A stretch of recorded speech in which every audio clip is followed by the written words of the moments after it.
Chapter 1. I couldn't wait to try the spell until I got to Banks. It was my first level 5, and I needed to read it more than I needed a pint of ale.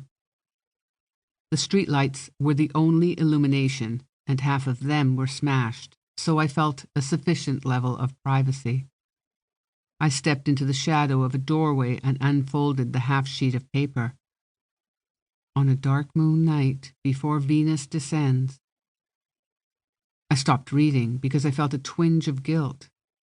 Kate was waiting at Banks, and I promised I'd read it with her. I folded the paper and jammed it back in my pocket. I headed toward Blood Alley, Banks' current location, thinking about how we should use the spell. My thoughts were interrupted by the sound of a fairy talking to a human.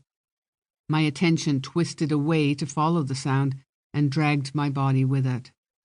I made an effort to be casual about it, but there was no one on the street to notice, so I didn't try too hard. I slipped into a doorway next to Trounce Alley and leaned to peek into the darkness. A flower fairy, Lily Clan I think, was leading a human woman into the shadows of an alley. The fairy had cast a glamour, and I could see the shimmer, but I couldn't see what he was projecting because of the shadows.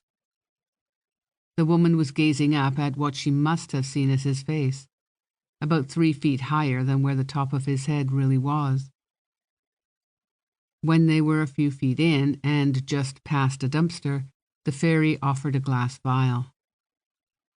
The woman knocked the contents back like a shot of tequila. I stepped into the alley, keeping to the wall, curious about what was going on.